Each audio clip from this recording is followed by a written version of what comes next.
I have like a lot of thoughts on this, so I'll try to keep it short.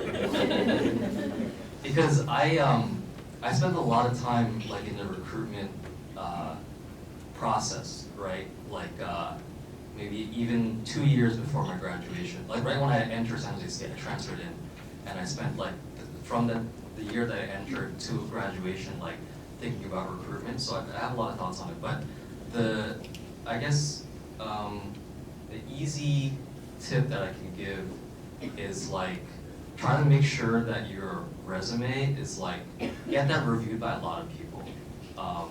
And there's like a lot to be said about how you can get your resume very built out with like good experiences, but that's a whole other conversation. But make sure that your resume looks really great. Like not just like aesthetically, I also mean like content-wise. Make sure it's reviewed by a lot of people. If you're trying to break into a field, try to get people who are hired in that field and the hiring managers to review your resume and give feedback, because when you have like, it has to be a fit. So you're gonna want to incorporate certain words that like jump out to people, regardless of what field you're in. And I think that's gonna help you, once you get the interview, that's like another conversation, but that's the hardest part, is getting an interview. So if you can prep your resume and you can get the interview, and the rest is just on you to shine in the interview, but a lot of people submit resumes into a black hole, and it can be very daunting and disheartening in the application process, but I would just encourage you to keep on trying, iterate, and don't give up. So yeah, that's my 2 cents. Awesome. Yeah, I think I'll build on what Austin was saying. If you apply to a job online and you submit a resume through some sort of online system, there's a really good chance there's some sort of resume filtering software that is going to just match keywords from the job posting and look for those keywords in your resume before it ever even goes through to a human. And a lot of times it has to be like 90% match before it'll even go to a hiring manager. So the hack is literally copy the words from the job posting, make sure they are in your resume, so then at least your resume goes to a human. That's step one. My other advice is really use LinkedIn. Whatever job you might be searching for, make sure that job title appears in your LinkedIn somewhere. Make sure your profile is public on LinkedIn. And then start joining groups that are related to that job title. So for me, that was like user experience researchers Bay Area, user experience enthusiasts, whatever it is. Like join all the groups. Because job recruiters will scour those groups looking for potential candidates. And recruiters get a commission for finding candidates. So if recruiters start to reach out to you on LinkedIn, talk to them, because they will usually be very motivated to help you. And then, yeah, any sort of like mock interview you can potentially do with anyone that already has that job, that can kind of help you like learn the lingo a little bit, or learn some of the like problem solving questions they might ask. If it's like a big well-known company, you can probably just Google interview questions Google, and like entire forums will come up.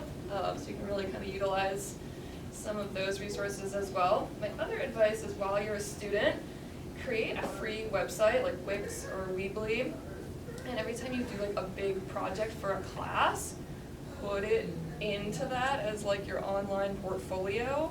Link that to your LinkedIn and your resume, so that way you have some examples of your work that people can look at too. I think that's really helpful. I'm taking notes. Plus one.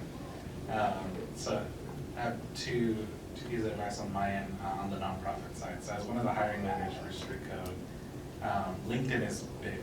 So I'm not the biggest, I don't like reading resumes, it's all black and white for me, and that's just not how I read things. So LinkedIn is very nice and structured there. So just being able to see your LinkedIn profile is really great. So make sure it's always up to date, because you never know who's going to be looking at your LinkedIn profile. But I also use it whenever we're looking for a position at my nonprofit. I go on LinkedIn and look at my network and see who can apply for this. So just making sure that it's always up to date. I look through friends who have connections somewhere and look through their networks as well to see.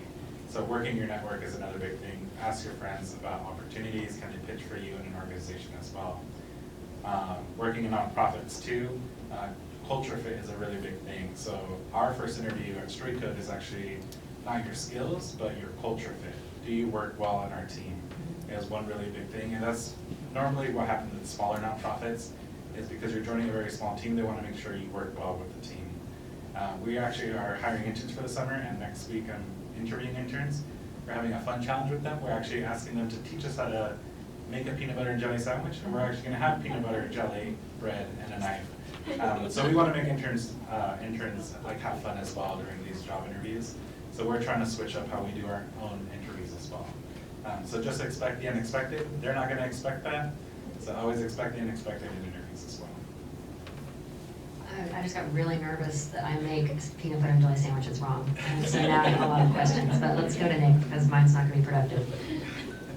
So I can say the government is not as creative as making peanut butter and jelly sandwiches. However, one of the things that, for all government agencies is when you look at job postings, you're going to need to submit your resume, which all very good points. Like, when you're creating your resume, look at the key characteristics that they're looking for and make sure that's in your resume. Because again, it goes through a filter, because we might get 400 applicants for a job, and I'm only going to review 40 of them. The computer's going to review the rest. But the more important thing that I see a lot, especially with new grads, is every government agency is going to have supplemental questions to every job posting. If you don't answer those questions fully, nobody's going to look at your resume. So, and I've had phone calls, people are like angry, like, oh, how come I didn't get an interview? You didn't answer any of the supplemental questions, like not even try to. So please, if you're interested in any government job, answer those questions and answer them thoroughly. And going back to the resume and the job posting, when they ask, give us an example of community engagement that you did. Like, you can just say, hey, I did worked with such and such organization or whatever. Instead of doing that, say, I did community engagement through X, Y, and Z. Like, you want to kind of copy and paste the question into your answer so that there's no question that you have that experience or not. And that's, again, kind of a key thing when applying for government jobs in particular. Awesome. Valerie. Actually, I agree with everything here. Those are really good tips, Jennifer. Like Jesus, these are amazing things. I even wrote down the peanut butter jelly sandwich I did. I'm hiring right now, by the way. So I actually, I'll tell you a story. One of the students that previously worked for me, he graduated, went out in the job market, and he was doing a job that was kind of relevant, not really what I wanted. And so when he called me and he would tell me about it, I'd say, well, what else are you doing? Because, okay, maybe this isn't your dream job, but it pays the bills, but what else are you doing? He's like, well, I'm tired, I'm busy. Yeah, you're young. Go get another job. Go volunteer if you have to.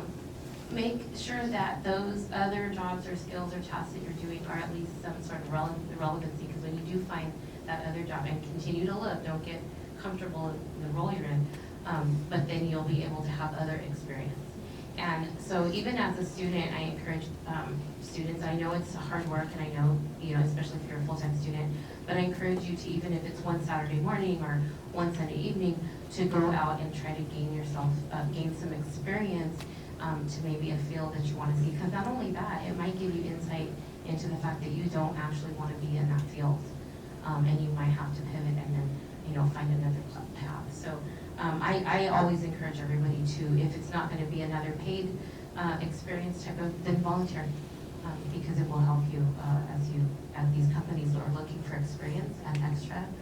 I definitely answer the other questions. I look for that as well. And so, yeah, that'd be my advice too. Always.